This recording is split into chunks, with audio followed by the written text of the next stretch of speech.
Tukiangalia mechi ya leo kati ya Simba na TRA United, naona mechi itaenda kuwa ngumu, lakini kwa upande wangu naweza nikaizungumzia Simba kwa ubora aliokuwa nao kwa sasa.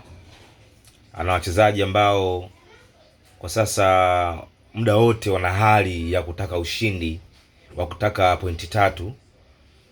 Ukiangalia wachezaji wao Simba na uchezaji wao kwa ujumla, mpira wa kasi, pasi ndefu, kuna mtu kama Clatous Chama, Triple C, Mwamba wa Lusaka yuko vizuri sana kwenye kiungo, sina mashaka naye, anapiga pasi za mwisho, anachezesha timu. Naamini kama kocha atamwanzisha first 11 Chota Chama, Steve Barker atakuwa ameingia na mbinu ambayo itaweza kuiwezesha Simba kupata ushindi, kwa sababu Chama tu peke yake ni mbinu tosha.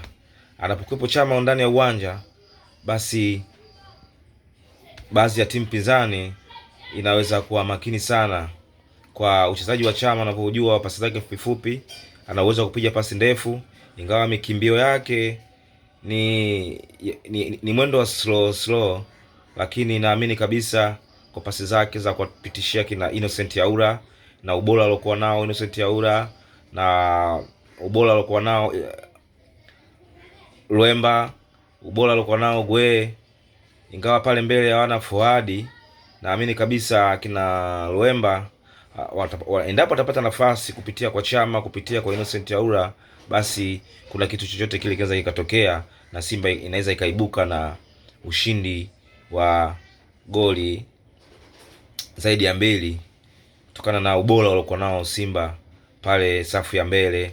Ino Luemba, Innocent Yaura, kuna Libase Gwe, ni wachezaji hatari sana safu ya mbele ya Simba, muda wote inaweza ikakwazibu.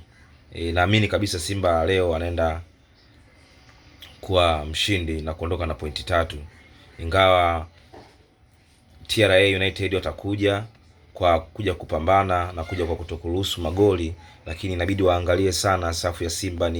Ni makatili sana kwa sasa. Simba ni watu katili, ni watu wa mbele, wale ni watu ambao muda wote wanataka goli, wanashambulia kama nyuki ambaye ameenda kuchukuliwa asali yake.